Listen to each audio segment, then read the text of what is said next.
Greetings, adventurers. You're listening to The Quiet Journeys of Professor Atwood with me, Professor Atwood. I'm glad you're here, and I can't wait to tell you about my latest journey. Don't worry, it's a safe space. I'll handle all the danger for you. I designed these stories to help you relax, chill anxiety, and go to sleep. Maybe they'll even put a smile on your face, even if it's a sleepy smile. So please, settle in, relax, and prepare to quietly drift off with me to parts known, unknown, and even some places in between. Comfortable? Very well. Let's get underway.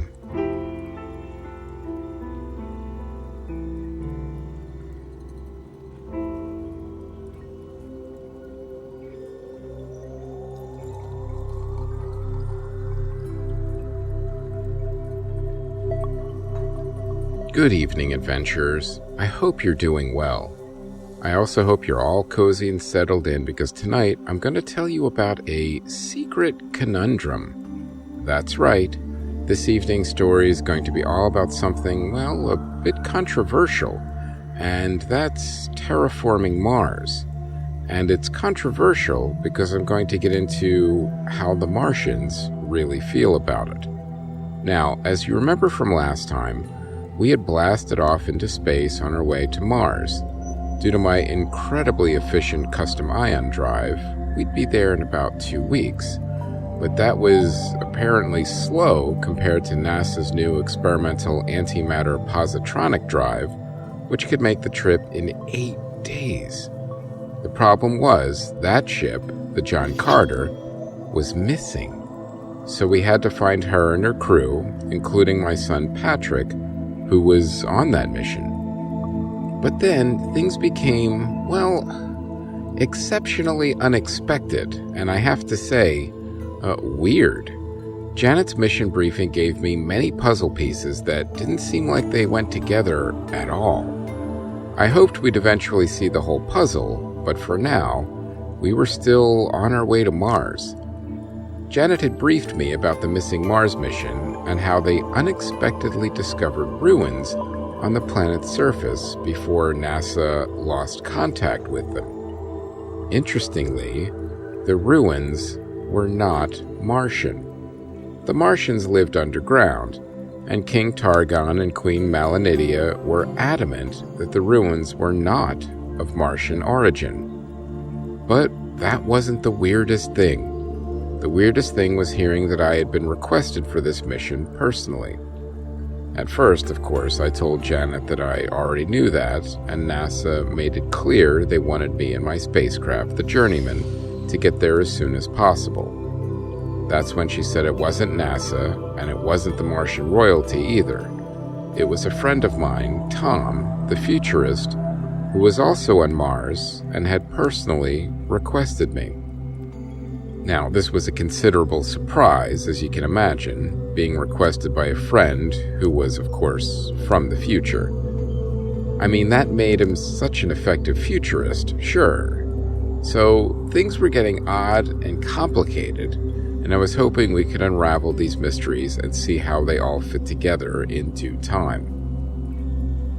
Now that the briefings were out of the way, it was time to settle in and figure out how best to approach King Targon and Queen Malanidia when we got there. We would have a lot of prep work to do, and it involved terraforming, but neither Janet nor myself knew how that part of the puzzle fit into the bigger picture just yet. And I will tell you all about terraforming Mars and the Martian position on it in a moment. But first, I need to talk to you about a few things. I want to mention again the note about our stories. They are designed for you to drift in and out of, and while yes, I do like to tell you a full story every episode, drifting in and out or falling completely asleep is factored into the equation. You can pick things up anywhere, and that's why I do the story recaps at the beginning, and if you're here, awake, and listening to every word, well, I am flattered, and we do try to add additional flourishes and flavors in there just for you. I think Bradley said they're called Easter eggs. I don't really know why. But so anyway, by all means, enjoy the show any way you wish. It's designed that way. No rules and no pressure, adventurers. I'd also like to nudge you to rate the show with a bunch of stars. Reviews are great too. It's always nice to hear pleasant things about what we're doing over here. And this is also important so the show can grow. Don't forget to tell your friends directly about the show and post about it wherever you post about things on the internet. The more adventurers, the merrier. Now, before I mention the White Cat Adventures Club, I want to remind you that we've created a Science and Adventure Helper donation link on the homepage. So just go to whitecatentertainment.com and click Donate for a one-time donation. Then you can do it whenever you like for whatever you like. But if you do want more, there's the White Cat Adventures Club. How about early access and ad-free listening to all the shows and an exclusive look at my very irregular journal? Science and exploring is expensive, and your support helps make it happen. And for just $5 a month, you can show your support for the show. There are different tiers with different rewards, including an exclusive t-shirt. There's everything from images from the graphic novels to extra shows, bonus content, sometimes rantings and ravings from my colleague, Chris Mancini. There's a lot going on over there. Usually something once a week. So please go to patreon.com/whitecatentertainment and enjoy the access your way. Now, speaking of what Chris Mancini is doing over there, I do want to mention one other thing. There's a new project over at White Cat Entertainment and also over at Kickstarter called Long Ago and Far Away 2. It's the sequel to Long Ago and Far Away, and the, what is it called? The preview page is up, not the actual campaign. The actual campaign will launch in September, but the preview page is up where you could be notified when the campaign does launch. You could click through from the website, so you could go to whitecatentertainment.com and see where the little blurb is for Long Ago and Far Away 2, Son of Elvenwood, and you can click over to the Kickstarter. It sounds more complicated than it is, really. You can just go to the website and click, and you'll be notified when it launches in September. You know, I'll admit sometimes I make things overly complicated. It really isn't. You just go and you click, and from what I hear, the story is very interesting. It's right up my alley because I love fantasy. It's kind of like a mix between Game of Thrones and Narnia, and also Clerks, and it's a sequel. So if you haven't read the first issue or the first volume, that's not a problem. You could get it at the Kickstarter as well, or you could buy it separately on Amazon or from the White Cat Entertainment store. So you won't be left behind or not know what's going on. There's more material to get you up to speed in various different places. So check it out, Long Ago and Far Away 2, Son of Elvenwood. It will be launching in September, and I hope you'll be able to support that project for sure, everybody. And it will be worth your time for sure, and your hard-earned money as well. I've seen some previews of it, and it looks pretty good. All right. Well, let's get back to the story. All in all, things were going very smoothly on our way to Mars. I was pleased with the progress. The crew was performing outstandingly, and everyone seemed to be getting along. I did notice one very distinct difference with our space chefs as the week progressed. Jillian was much more rigid in her menu selections than Beverly was. Now, I know part of that was because we were, well, in space, and there wasn't a lot of room for variation.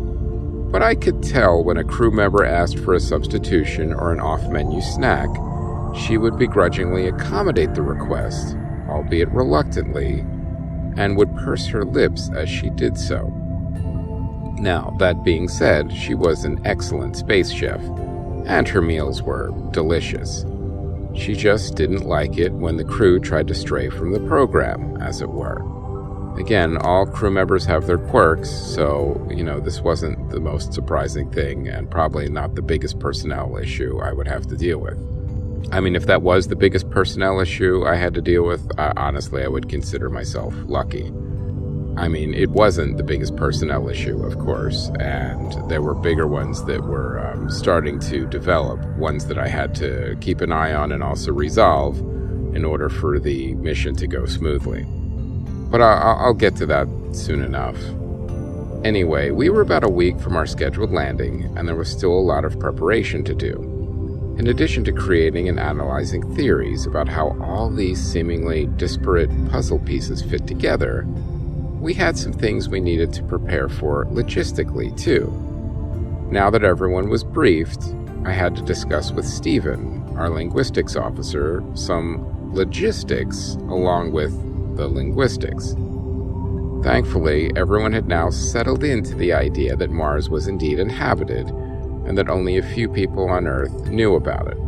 Now, I'm not a big fan of keeping scientific discoveries and information hidden from the public, but I think in some cases where the greater good may be served, I may not like it, but I understand it. This was one of those times. If the world knew Mars was inhabited, the reactions would be swift and irrational, most likely. A lot of people raised on science fiction would simply assume an attack was imminent and would begin searching the skies for metallic tripods and buying panic rooms filled with various canned goods they had no intention of ever eating. Others, with an even more insidious agenda, would try to figure out how to get every Martian to use social media. What's ironic is that the Martians at one time did try out their own version of social media, with fun-sounding names like Red Den and Mars Pod Daily, but soon realized it wasn't for them. Productivity dropped. Martians somehow became angrier but less motivated at the same time, and there was an unhealthy increase in the interest levels of seeing what other people were eating. The Martian Parliament, which is mostly separate from the Martian royalty, but it's complicated, then passed a decree that the words social and media were not meant to go together, and any company researching ways to reunite them would be faced with severe fines and a polite but firm Martian shunning. Anyway, I informed Stephen all of this and more was in the now unlocked Martian briefing modules, and he said he had read most of them by now. He was studying the language and found it a bit complex, as it was very contextual. I agreed, and it was not just about who you were speaking to, with formal, informal, and paraformal, which is something only the Martians have. But the Martian language was also contextual around the time of day, the weather, and the mood of the speaker, which made things far more complicated. Especially when you consider that the Martian civilization lived underground where there was no weather. So the weather contextualization was more implied than literal, which made it even more complicated and often quite subjective. After the briefing, Stephen also mentioned that negotiating with the Martians about terraforming and other unknowns was a little daunting, given all these variables. But I reassured him. I told him that most of the Martians spoke English, and that they enjoyed its simplicity and called it a child's language. And yes, that was condescending, but I told him not to bring that up. Also, due to the social protocols, the Martian royalty knew English, but didn't speak it. However, there would be translators on hand. Although it seemed that the most condescending Martians had that job, which didn't appear to be a coincidence. I told Stephen not to worry too much about all this, as I was sure it would go just fine. Most linguistics experts were a little skittish by nature. I couldn't tell you why. Mainly, I wanted him to concentrate on the nuances between the words, to get a feel for what the Martians were really saying, and what they really wanted, and I realized that this was part art as well as science. But Stephen understood and said he would do his best. I knew he would. Honestly, linguistics can be a challenging field, especially when you're encountering new civilizations and new species. I mean, in a nutshell, linguistics is the scientific study of language. The modern study of linguistics is called a science because it entails the comprehensive systematic, objective, and precise analysis of all aspects of language, cognitive, social, environmental, and biological, as well as structural. Before the 20th century, linguistics was not even considered a scientific discipline. At that point, linguistics experts just called themselves linguistics experts, but no one else did. They were also considered arrogant and rude, but in reality, they were very forward-thinking and quite patient. Still, self-titled linguistics experts would have liked to have been invited to more parties, for sure. Now, modern linguistics, however, is considered to be an applied science, as well as an academic field of general study within the humanities and social sciences. That's quite an upgrade. Traditional areas of linguistic analysis correspond to syntax, rules governing the structure of sentences, semantics, meaning, morphology, structure of words, phonetics, speech sounds and equivalent gestures in sign language, phonology, the abstract sound system of a particular language, and pragmatics, how social context contributes to meaning. Subdisciplines such as biolinguistics, the study of the biological variables and evolution of language, and psycholinguistics, the study of psychological factors in human language, bridge many of these divisions. And a great linguistics expert knows how to blend and use all of these subdisciplines together. Linguistics encompasses many branches and subfields that span both theoretical and practical applications.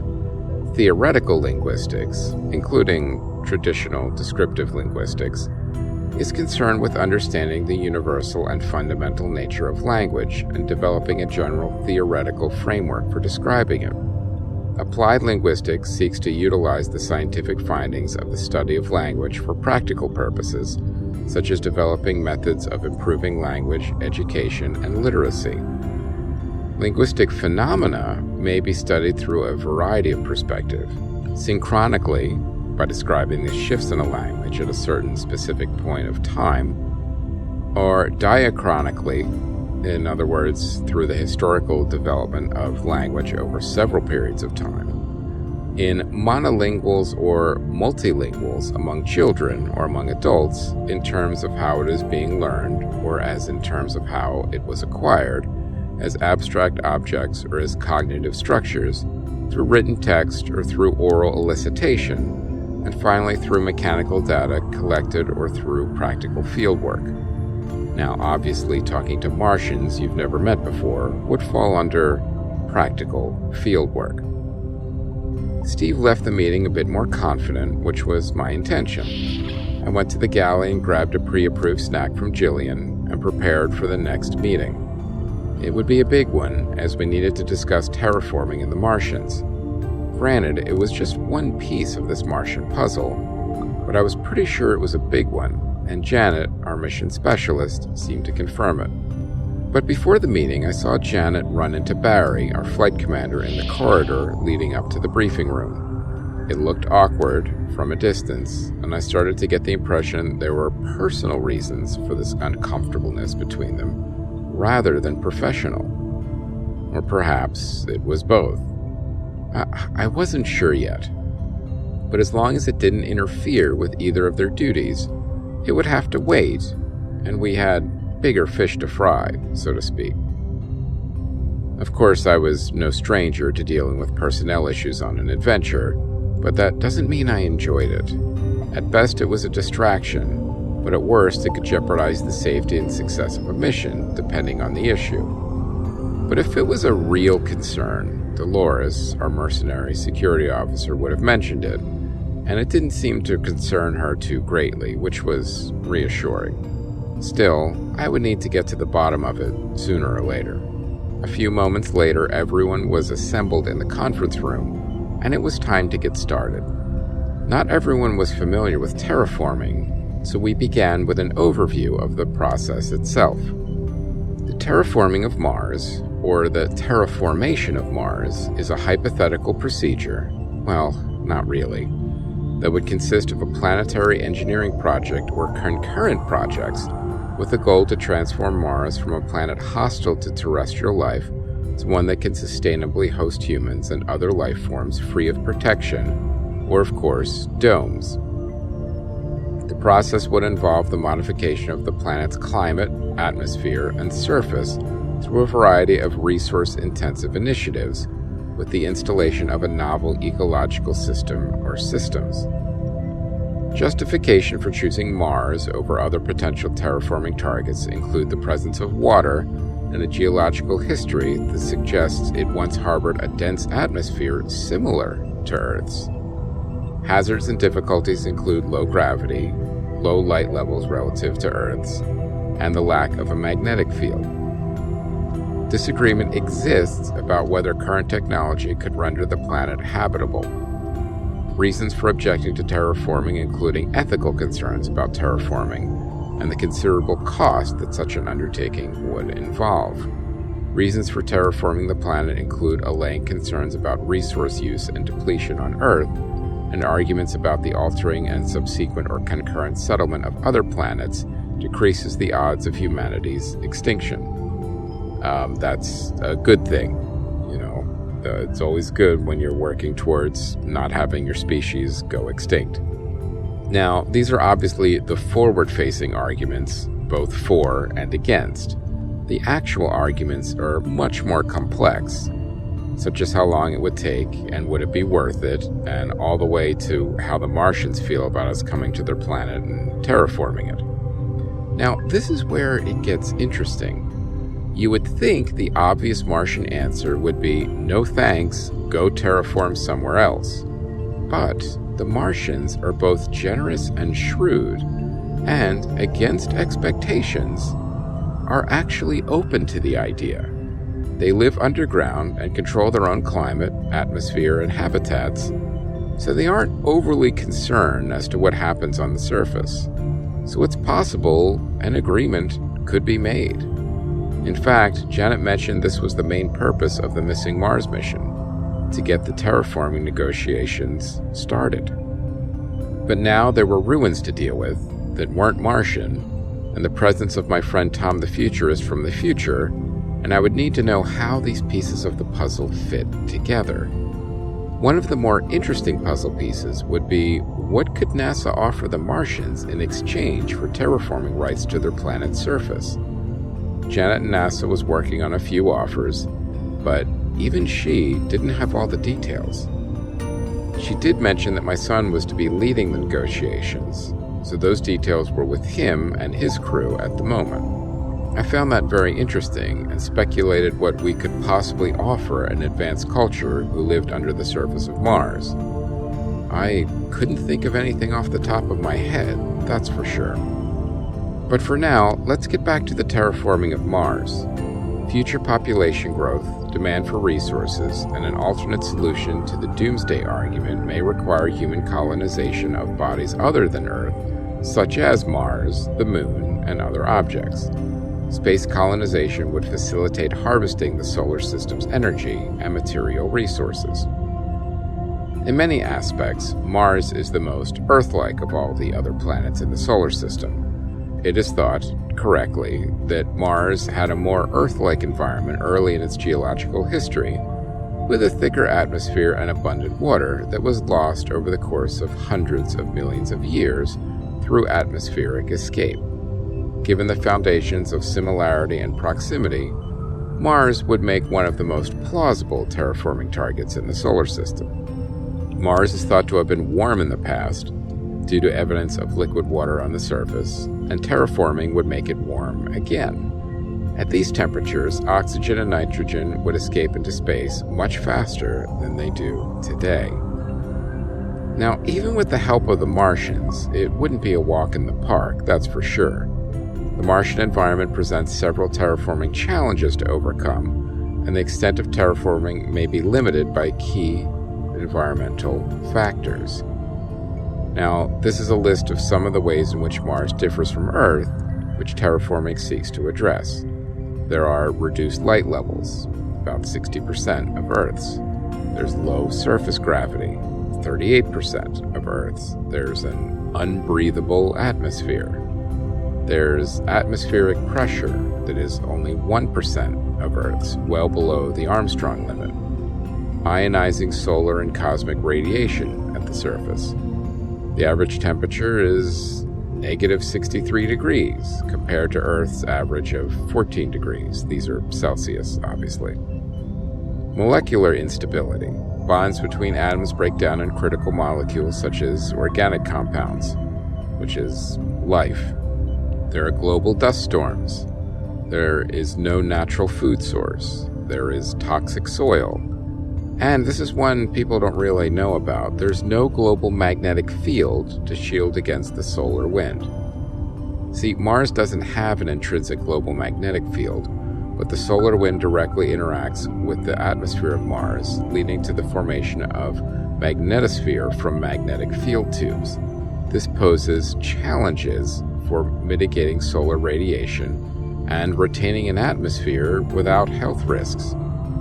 The lack of a magnetic field, its relatively small mass, and its atmospheric photochemistry all would have contributed to the evaporation and loss of its surface liquid over time. Solar wind-induced ejection of Martian atmospheric atoms has been detected by Mars-orbiting probes, indicating that the solar wind has stripped the Martian atmosphere over time. For comparison, while Venus has a dense atmosphere, it has only traces of water vapor as it lacks a large dipole-induced magnetic field. Earth's ozone layer provides additional protection. Well, for now, anyway. An ultraviolet light is blocked before it can dissociate water into hydrogen and oxygen. Now, let's talk about the Mars probes for a minute, as they have some relevance to this mission as well. In 2021, the NASA Mars probe Perseverance was able to make oxygen on Mars. However, the process is complex and takes a considerable amount of time to produce a small amount of oxygen. So it's not really practical for a functional society to continually having to manufacture oxygen when an entire civilization of people are simply breathing it all the time. But there's another issue with Martian probes. Some of them are autonomous, and occasionally they get a bit close to one of the Martian planetary surface hatches. One of the agreements we have with the Martians is to monitor the probes, and in case one of the autonomous ones gets too close to an access hatch, or now the recently uncovered ruins, the Martians have a job called probe rerouter, where if a probe suddenly gets too close to observing anything interesting, the probe rerouter will come up from behind and move it ever so slightly, so it only records vistas of rocks, soil, and mountains as usual. It's often chalked up to solar interference or winds, but the higher-ups at NASA know what's going on. Now, the Mars probe helicopter, Ingenuity, made things a little more challenging for the Martians, but they handled it with their own Martian shadow drones, which would project an image in front of Ingenuity and would mimic its flight path. The Martians were a little irritated at the extra work, but it couldn't be helped. NASA had to strike a balance of secrecy, upgrades, and PR. So, at the end of the day, terraforming Mars would entail three major interlaced changes: building up the magnetosphere, building up the atmosphere, and raising the temperature. The atmosphere of Mars is relatively thin and has a very low surface pressure. Because its atmosphere consists mainly of CO2, a known greenhouse gas, once Mars begins to heat, the CO2 may help to keep thermal energy near the surface. Moreover, as it heats, the more CO2 should enter the atmosphere from the frozen reserves on the poles, enhancing the greenhouse effect. This means that the two processes of building the atmosphere and heating it would augment each other, favoring terraforming. However, it would be difficult to keep the atmosphere together because of the lack of a protective global magnetic field against erosion by the solar wind. So there's that, but Janet and I both wondered if the Martians could help with that. We would find out soon enough. I concluded the Martian terraforming briefing, and there was an expected silence as the crew took everything in. It was a lot to process, on top of everything else, of course. We were a little over halfway through the trip at this point and needed to make sure we were all prepared for when we landed, as we would need to go straight to work. At the end of the briefing, Kara, our flight engineer, took me aside and said she needed to speak with me right away. She had a theory as to what happened to the previous mission's engines. She'd been reviewing the data on the antimatter positron drive and found something that may have been overlooked. She smiled when she saw my face and added that it was good news and not a problem. Well, that was a welcome surprise, I replied. I told her maybe we should discuss it over dinner, as the briefing had taken longer than I thought, as we were all hungry. She said sure, but then I remembered she and Jillian were having a bit of an issue, as Kara was a bit of a picky eater and had made one too many special meal requests, and now she was getting a space chef glare whenever she approached the galley. I told her not to worry, I would smooth things over with Jillian. She seemed relieved, and we walked to the galley together. Of course, I had no idea how to do that. Once a space chef has you on their disapproving glare list, it's difficult to get off it. Anyway, I will tell you all about the uncomfortable dinner with Jillian and Kara, along with her theory as to what happened to the previous mission, and the not completely unexpected personnel issue with Flight Commander Barry and Mission Specialist Janet next time. But before I finish this evening's story, I want to talk to you about something. Never assume how someone is going to react to something. Sure, you can make an educated guess, but you'll always get further by giving someone the benefit of the doubt. The initial reaction NASA thought the Martians would have regarding terraforming their planet was incorrect. They were indeed open to it, and if NASA had made the assumption it would be an instant no, we would be going to Venus, Callisto, or Titan right now, and the trip would be a lot longer. And that's almost exactly what happened, and while I can't confirm it, I think my son had something to do with opening up these talks. His security clearance won't let him go into detail, but he's my son, so I can often glean what he's thinking about when he's not saying it. He hates when I do that, by the way, but it's definitely a parent-child thing. Sometimes it's human nature to assume the worst and predict the worst possible outcome. And I'm telling you to not do that so much.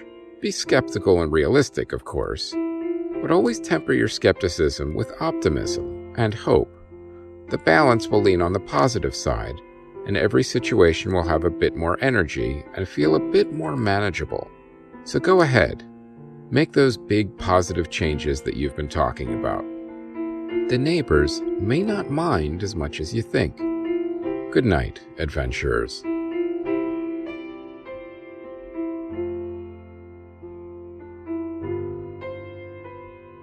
The Quiet Journeys of Professor Atwood was created, written, and performed by Chris Mancini and produced by White Cat Entertainment. It is a work of fiction. Maybe. Music and sound design by Ron Tansky at rontanskymusic.com. For more info and merchandise, including t-shirts, mugs, and blankets, go to whitecatentertainment.com.